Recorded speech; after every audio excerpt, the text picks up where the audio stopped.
The electric car ruled the road early in the 20th century, and then the technology was surpassed by gas.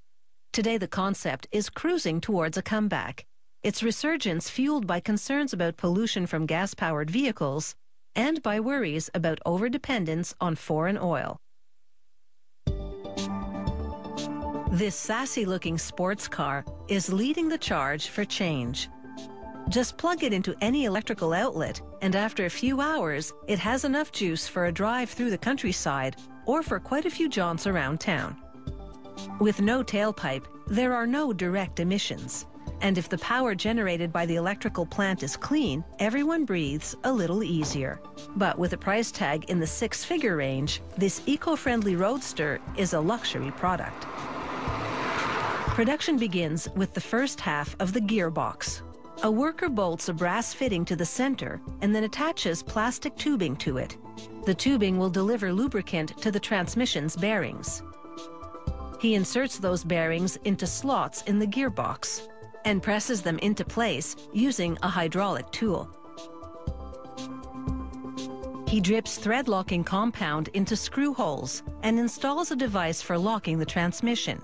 It's called the parking pawl. He applies more adhesive to screws and threads them through the pawl to the gearbox. Using a calibrated torque wrench, he tightens them to a precise setting. The transmission is single speed with 4 gears, which they install in the other half of the gearbox. These are helical gears. Their teeth are cut at an angle for gradual engagement and smooth operation. They're now ready for the rotor and the stator. Both are electromagnets, and together they'll be the electric motor's driving force. They insert the rotor into the stator, where their two electromagnetic fields will interact to create torque, transforming electrical energy into mechanical energy. They hoist the rotor and stator assembly onto the gearbox and bolt them together. They attach cables for wiring the motor to the power electronics module later.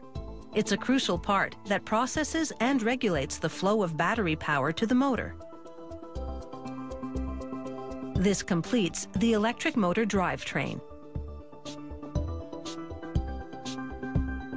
They lower the drivetrain into the back of the pre-assembled car body.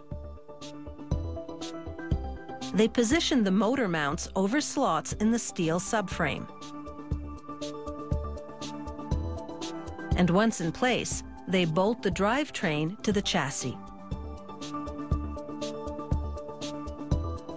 Now, under the car, they pull back the rear suspension temporarily to attach the drive axle to the gearbox.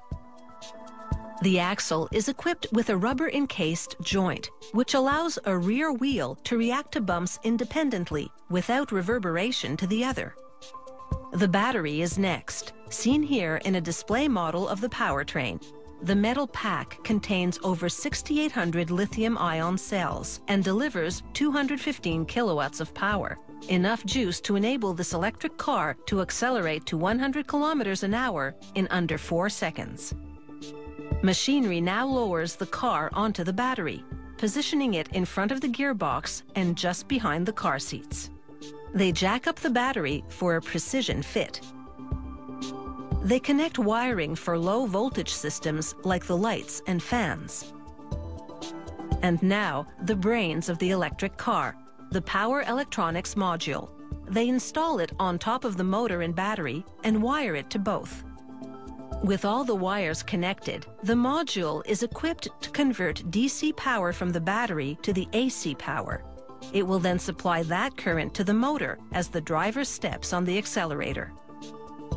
With a vacuum system, they drain air from the battery and pump in liquid coolant.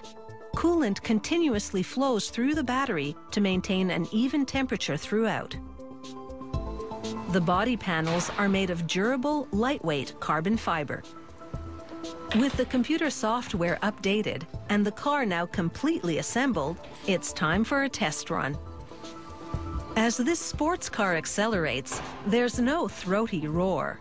Unlike a gas-powered engine, the electric motor takes off quietly and quickly. It's a silent vroom with no fumes.